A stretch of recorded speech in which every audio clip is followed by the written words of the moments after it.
नमस्कार दोस्तों, आप लोगों की तरफ से सबसे पूछा जाने वाला ज़्यादा क्वेश्चन है कि टैक्स कैसे बचाएं।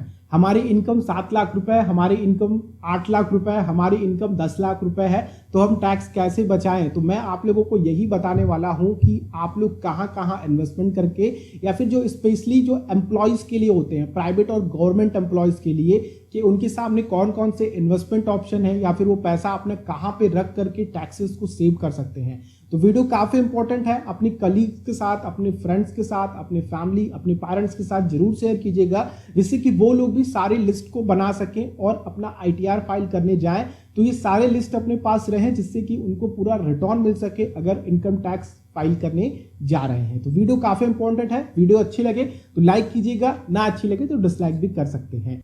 और दोस्तों, अगर आप लोग इसी तरह की और वीडियोस देखना चाहते हैं तो मैं इसी तरह की वीडियोस लाता रहता हूं इस चैनल पे, तो चैनल को जरूर सब्सक्राइब कीजिए अगर देखना चाहते हैं, और बेल आइकन को दबाएंगे तो आने वाली वीडियोस की नोटिफिकेशन आ सकेंगी। तो चलिए चलते हैं डायरेक्टली अपने टॉपिक पे।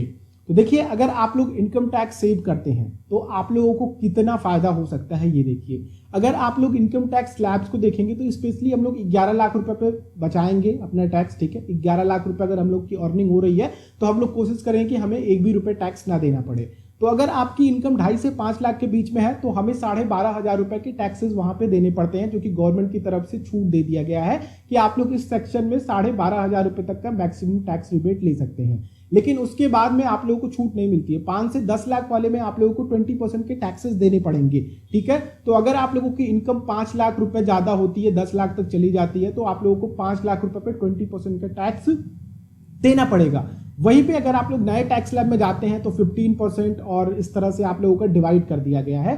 तो अगर आप लोग पुराने टैक्स स्लैब में जाते हैं तो 20% के आप लोग को टैक्सेस देने पड़ेंगे। और अगर आप लोग ये इन्वेस्टमेंट्स करते हैं, ये ऑप्शंस लेते हैं, तो आप लोग 20% वाले को ही कैलकुलेट कीजिए, क्योंकि अगर आप लोग इन्वेस्टमेंट्स में या फिर जिस भी तरह से आप लोग क्लेम लेते हैं तो आप लोग को पुराने टैक्स स्लैब वाले से ही अपने इनकम टैक्स रिटर्न को फाइल करना पड़ेगा, ठीक है। तो 20% का आप लोगों को 5 लाख पे अंदाजा लगा लीजिए कि लाख रुपए तक का आप लोगों को टैक्स ही देना पड़ेगा। तो अगर आप लोग पैसे बचा लेते हैं तो लाख रुपए अपना सेव कर पाएंगे। और वहीं पे अगर आप लोग अगले टैक्स स्लैब में मूव कर जाते हैं तो 30% का टैक्स वहां पे आप लोगों को देना पड़ेगा। तो कुल मिलाकर के 1 लाख रुपए जो होगा उस पे आप लोगों को 30% यानी कि 30,000 का आप लोगों को टैक्स उधर देना पड़ेगा। तो कुल मिलाकर के आप लोगों को 11 लाख तक की इनकम में 1,30,000 रुपए टैक्स ही देना पड़ सकता है। तो 1,30,000 रुपए आप लोग यहाँ पे बचा सकते हैं। चलिए वीडियो को स्टार्ट करते हैं। अब यहाँ पे दोस्तों सबसे पहले अगर हम लोग देखते हैं तो सबसे इंपॉर्टेंट सेक्शन है वो है ATC का। इसके अंतर्गत आप लोगों को 1.5 लाख रुपए तक का छूट मिलता है। इसमें मैं आप लोगों को इंटरेस्ट रेट भी बताऊंगा कि कितना आप लोगों को इंटरेस्ट रेट मिल जाएंगे जो भी इन्वेस्टमेंट ऑप्शंस है। तो सबसे पहला और जो मेरा फेवरेट इन्वेस्टमेंट ऑप्शन है वो है पब्लिक प्रोविडेंट फंड। फिर दूसरा ऑप्शन है NPS। NPS क्या है कि अभी गवर्नमेंट एम्प्लॉय के लिए जो है वो तो नेसेसरी है, ठीक है। अब यहाँ पे प्राइवेट वाले भी खोल सकते हैं, जो सेल्फ एम्प्लॉयड है वो भी खोल सकते हो। तो इसमें भी आप लोग ATC-CD के अंतर्गत टैक्स रिबेट ले सकते हैं 1.5 लाख रुपए तक का। PPF में तो आप लोगों को मैंने पूरी PhD करा रखी है। अगर आप लोगों ने पब्लिक प्रोविडेंट फंड की वीडियोस नहीं देखी, किस तरह से करोड़ों का फंड इकट्ठा करना है, किस तरह से पब्लिक प्रोविडेंट काम करता है, कब इन्वेस्टमेंट करना चाहिए, वगैरह वगैरह सब कुछ मैंने आप लोगों को बता रखा है। तो जाकर के पब्लिक प्रोविडेंट फंड के सेक्शन को जरूर चेक कीजिए, या फिर मैं आई बटन में आप लोगों को यहाँ पे दे दूंगा। प्लेलिस्ट पूरी आप लोगों को पब्लिक प्रोविडेंट फंड की मिल जाएगी।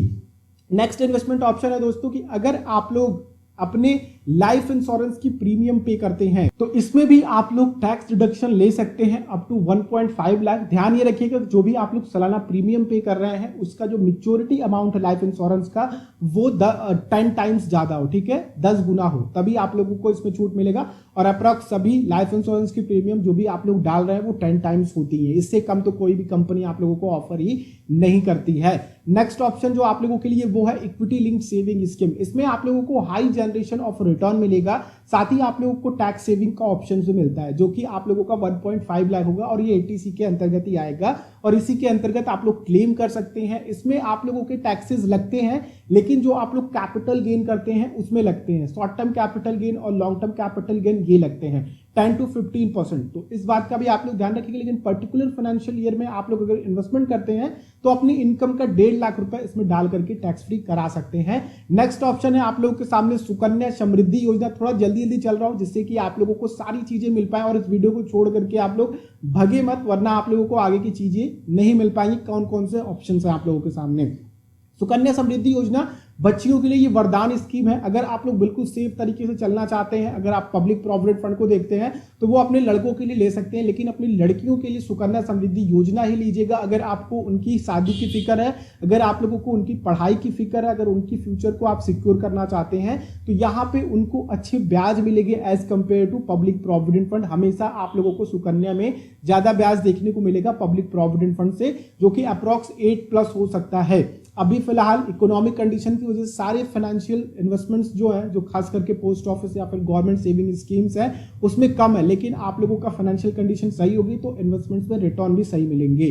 तो कुल मिलाकर के अगर देखा जाए तो 8% या फिर उससे ज्यादा का रिटर्न सुकन्या समृद्धि योजना से मिल जाएगा। नेक्स्ट ऑप्शन है आप लोगों के सामने, अगर आप लोग सीनियर सिटीजन हैं तो आप लोगों को सीनियर सिटीजन सेविंग अकाउंट जरूर खुलवाना चाहिए, क्योंकि जिस तरह से बच्चियों के लिए सुकन्या समृद्धि योजना है, वैसे ही सीनियर सिटीजन है, सीनियर लोगों के लिए जो 60 साल के ऊपर है, इनको अच्छा खासा ब्याज यहाँ पे मिलता है, प्लस उनको 1.5 लाख रुपीस तक का टैक्स भी बचाने का मौका मिल जाता है एटीसी के अंतर्गत इन्वेस्टमेंट करके। नेक्स्ट ऑप्शन जो मैंने हाल ही में आप लोगों को वीडियोस बना करके बताई थी कि किस तरह से आप लोगों को 9% का ब्याज मिलेगा, टैक्स सेव भी कराएगा, तो उस वीडियो को आप लोग जरूर जाकर के देखिएगा।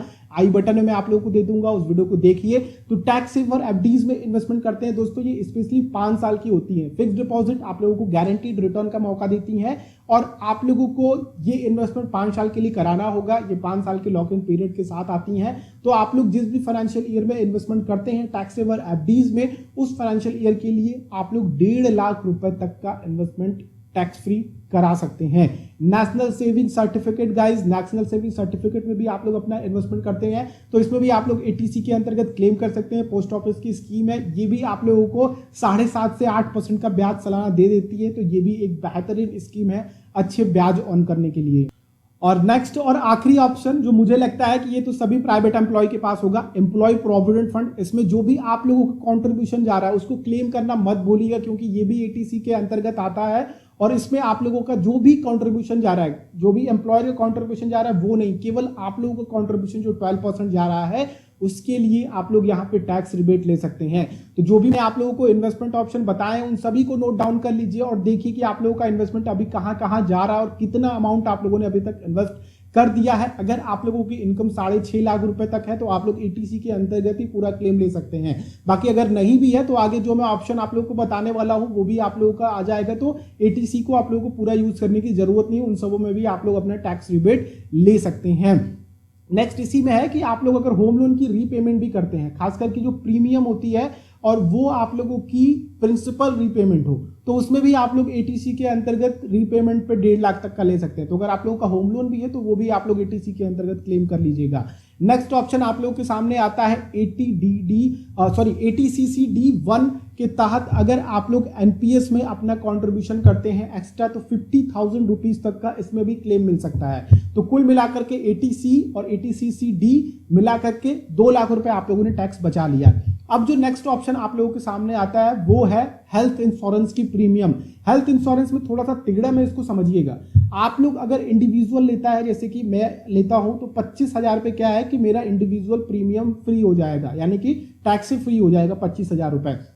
वहीं पे अगर मैं अपने पेरेंट्स के लिए लेता हूं, लाइक सीनियर सिटीजन है वो, तो 50,000 उनके लिए भी क्लेम कर सकता हूं हेल्थ इंश्योरेंस। अगर आप सीनियर सिटीजन है अपनी हेल्थ इंश्योरेंस के लिए रीपेमेंट करते हैं तो आप अपनी हेल्थ इंश्योरेंस के रीपेमेंट के लिए 50,000 रुपीज क्लेम कर सकते हैं। यानी कुल मिलाकर के आप लोग इसको 75,000 नोट डाउन कर लीजिए। इसी पे हम लोग देखेंगे कि आप लोग 75,000 रुपीज हेल्थ इंश्योरेंस के प्रीमियम भर के टैक्स बचा लिया। और नेक्स्ट ऑप्शन है दोस्तों आप लोगों के पास कि एटीजीजी, इसके तहत एचआरए का ऑप्शन आता है। रेट अलाउंस के आप लोगों के ऑप्शन आते हैं। तो होम रेट अलाउंस ये आप लोगों को 60,000 रुपीज, अगर आप लोग किराए के मकान पे रह रहे हैं तो आप लोग 60,000 का क्लेम कर सकते हैं। जैसे कि अगर आप लोग कहीं बाहर जाकर के दिल्ली वगैरह में या फिर कहीं आप लोग घर से दूर हैं तो आप लोग यहाँ पे होम रेट अलाउंस के तहत 60,000 एटीजीजी के अंतर्गत क्लेम कर सकते हैं। तो इसको भी आप लोग काउंट कर लीजिए। नेक्स्ट ऑप्शन आप लोगों के सामने आता है कि अगर आप लोग अपने होम लोन के इंटरेस्ट को रीपेमेंट करते हैं, ध्यान रखिएगा, होम लोन के इंटरेस्ट को रीपेमेंट करते हैं तो अप टू 2 लाख रुपीज एक फाइनेंशियल ईयर में आप लोग टैक्स को क्लेम कर सकते हैं, यानी कि टैक्स लाभ ले सकते हैं। इनकम टैक्स की रूल बुक में सेक्शन 24 में ये पूरी साफ तरीके से मेंशन है दोस्तों कि केवल आप लोग होम लोन की इंटरेस्ट रीपेमेंट पे ले सकते हैं। साथ ही अगर आप लोग होम लोन की जो अमाउंट है उसके ऊपर रीपेमेंट कर रहे हैं, जो आप लोगों ने एक्चुअल लिया हुआ है, जो प्रिंसिपल अमाउंट लिया उसको करते हैं, तो एटीसी के अंतर्गत मैंने आप लोगों को बता दिया है, तो इसको भी 2 लाख रुपए आप लोग काउंट कर लीजिए। अब दोस्तों अगर आप लोगों का पैसा बैंक में है तो वहां भी आप लोगों को टैक्स छूट मिलती है इंटरेस्ट पे, ठीक है। अगर आप लोगों का बैंक में पैसा है और 10,000 रुपए तक का सालाना ब्याज अर्न करते हैं तो आप लोगों को ATTTA, ठीक है, इस सेक्शन को ध्यान से सुनिएगा, ATTTA के तहत जो भी इंडिविजुअल है जो 60 साल से कम का है, ठीक है, वो इसके तहत क्लेम ले सकता है। और वहीं पे ATTTB दूसरा सेक्शन है, वो है सीनियर सिटीजन के लिए, वो इनके अंतर्गत 50,000 का क्लेम ले सकते हैं। तो अपने लिए अगर आप सीनियर सिटीजन है और आप लोगों की इनकम 11 लाख या फिर उससे ज्यादा की है तो ये 50,000 आप लोग अपने लिए नोट डाउन कर लीजिएगा। अगर आप लोग 60 के अंदर हैं और 10,000 रुपए तक कर रहे हैं, यानी कि आप लोगों का बैंक में पैसा है जो कि इंटरेस्ट ऑन करके आप लोगों को दे रहा है 10,000, 8,000, 5,000, 6,000 जो भी हो, वो अमाउंट आप लोग कैलकुलेट कर लीजिए ATTT और ATTTB के अंतर्गत। नेक्स्ट और आखिरी ऑप्शन आप लोगों के सामने है, वो है कि आप लोग चैरिटी कीजिए। चैरिटी वो कहते हैं ना दोस्तों कि धन दान करने से बढ़ता है, तो दान करने से टैक्स भी बचता है। जी हाँ, तो यहाँ पे भी आप लोग अपना टैक्स देने से बच सकते हैं, साथ में थोड़ा बहुत पुण्य भी कमा सकते हैं। दान आप लोग ऑर्गेनाइजेशन को दे सकते हैं, ऐसे बहुत सारे एनजीओज हैं जो लोगों की मदद कर रही हैं। इस समय तो काफ़ी सारे एनजीओज को आप लोगों ने दान करे होंगे, क्योंकि एनजीओज जो लोग भी अपने घर वापस जा रहे हैं या फिर कोरोना वायरस से ग्रसित है, तो कई सारे आप लोगों ने दान करे होंगे। तो इसके अंतर्गत आप लोग जो भी अमाउंट होगा वो आप लोगों की सालाना इनकम पे डिपेंड करेगा, ठीक है, टैक्स क्लेम करने के लिए। जैसे कि मान लीजिए कि आप लोगों की सालाना इनकम होती है 10 लाख रुपए, ठीक है, तो आप लोग मैक्सिमम केवल 10% ही उस पर दे सकते हैं अमाउंट जो भी दान में होगा, ठीक है। और बाकी आपकी मर्जी है, आप दे दो कितना भी 20-50% दे दो, अपने 5 लाख रुपए पूरे दान कर दो, लेकिन जो क्लेम आप लोगों को मिलेगा वो 10% पे ही मिलेगा। साथ में जो भी आप लोग 10% पे अमाउंट दे रहे हैं उसका क्लेम आप लोगों को 50% पे मिलेगा। मान लीजिए कि 1 लाख रुपए आप लोगों ने दिया, ठीक है, तो 1 लाख में से आप लोगों को 55,000 रुपए पे क्लेम मिलेगा, अरे सॉरी 50,000 पे क्लेम मिलेगा। मैं यहाँ पे 11,000 माइंड में चल रहा था, 11 लाख माइंड पे चल रहा था, जिससे कि मैं आप लोगों का उतने पे टैक्स सेव कर रहा हूँ। तो मान लीजिए कि अगर आप लोगों की इनकम 11 लाख रुपए है तो आप लोग 1,10,000 रुपए दान देते हैं 10% अपने पूरे इनकम का, तो आप लोगों का जो क्लेम अमाउंट होगा जिसपे आप लोग टैक्स छूट ले सकते हैं वो होगा 55,000। अब चलिए हम लोग पूरा कैलकुलेट करते हैं कि कौन कौन से कहां पे हम लोगों ने कितना टैक्स बचाया, कि हम लोगों का 11 लाख पहुंचता भी है कि नहीं, कि केवल हम लोग हवा में ही बातें कर डालें। तो दोस्तों मैं आप लोगों को फिर से याद दिलाना चाहूंगा कि हम लोग 5 लाख रुपए को हटा करके 6 लाख पे टैक्स बचा रहे हैं, जो कि हमारा 6 और 5, क्योंकि गवर्नमेंट से हमें 5 लाख रुपए पे छूट मिल जाता है कि हमें टैक्स नहीं देना है, ठीक है। तो सबसे पहले हम लोगों ने 1.5 लाख रुपए बचाया एटीसी के अंतर्गत, फिर हम लोगों ने 50,000 बचाया जो कि एडिशनल एनपीएस में कंट्रीब्यूशन है। मैं सब आप लोगों को साइड में लिखता हुआ दिखा रहा हूं, तो आप लोग इसको ध्यान से देखिए और समझिए कहां पे, और इसको नोट डाउन भी कर लीजिए। मैं कहूंगा वीडियो के आखिर में स्क्रीनशॉट ले लीजिएगा और इसको रख लीजिएगा। फिर आप लोगों ने हेल्थ इंश्योरेंस की प्रीमियम जो भरी, ठीक है, उसमें भी आप लोगों ने बचाया टैक्स अप टू 75,000। फिर आप लोगों ने यहाँ पे चैरिटी करी, चैरिटी में भी आप लोगों ने 10% बचाया, जो कि हम लोग 55,000 रुपीज ये एटीजी के अंतर्गत क्लेम कर सकते हैं आप लोग। वहीं पे हम लोग होम रेट अलाउंस पे देखा, होम रेट अलाउंस में आप लोगों को 60,000 रुपीज तक का टैक्स रिबेट मिल जाती है। अगर आप लोग अपने होम लोन की इंटरेस्ट की रीपेमेंट करते हैं तो उसमें भी आप लोग 2 लाख रुपीज तक का रीपेमेंट में जो भी होगा उसके लिए टैक्स छूट ले सकते हैं। साथ ही आप लोग अपनी इंटरेस्ट जो भी ऑन कर रहे हैं एफडी से, या फिर आप लोगों की इनकम हो रही है आपके सेविंग अकाउंट से जो भी 3-4%, अगर वो 10,000 रुपए तक या फिर उससे कम है, यानी कि मैक्सिमम 10,000 पे आप लोग यहाँ भी क्लेम ले सकते हैं। तो इसको भी काउंट कर लीजिए, अगर आप लोग सारे को जोड़ेंगे तो कुल मिलाकर के अप्रॉक्स 6 लाख रुपीज हो जाएगा। तो अगर आप लोग किसी साल 11 लाख रुपए के इनकम स्लैब में चले गए हैं तो आप इन सभी को रखिएगा अपने सामने और सभी डॉक्यूमेंट्स को इकट्ठा कर लीजिए कि आप लोगों का कहां पे इन्वेस्टमेंट है, किस किस तरह से आप लोग टैक्स बचा सकते हैं। ये तो मैंने मोटा मोटी जो कि सभी के पास होते हैं चीजें, वो मैंने आप लोगों को बताया। अगर आप लोग होम लोन नहीं ले रखे हैं तो वहां पे क्या होगा कि आप लोगों का 2 लाख रुपए नहीं टैक्स सेव हो पाएगा, ठीक है। तो आप लोगों के पास और भी लोन्स हो सकते हैं, तो उसकी भी प्रीमियम में अगर आप लोग इंटरेस्ट रीपेमेंट करते हैं तो उसके लिए भी आप लोग टैक्स रिबेट ले सकते हैं। तो इस तरह से दोस्तों इन्वेस्टमेंट ऑप्शंस हैं, इस तरह से आप लोगों की जगह है जहाँ पे अगर आप लोगों का पैसा जा रहा है, यहाँ तक कि आप लोग अपने पेरेंट्स के अगर देखभाल करते हैं, उनकी दवाइयों में खर्चा हो रहा है, तो उसके लिए भी आप लोग टैक्स क्लेम कर सकते हैं। तो बहुत सारे इन्वेस्टमेंट ऑप्शन है, काफी बड़ा टॉपिक है ये टैक्स का। अगर आप लोग और इसकी वीडियो चाहते हैं तो आप लोग नीचे कमेंट कीजिएगा, मैं आप लोगों को और डिटेल वीडियो दूंगा कि और छोटे छोटे कहाँ पे जहाँ पे आपके पैसे खर्चे होते हैं उनमें आप लोग पैसे बचा सकते हैं। बिजनेसेस में आपके पैसे जा रहे हैं तो उसके बहुत सारे खर्चे होते हैं, उनमें भी आप लोग अपने टैक्स को क्लेम कर सकते हैं।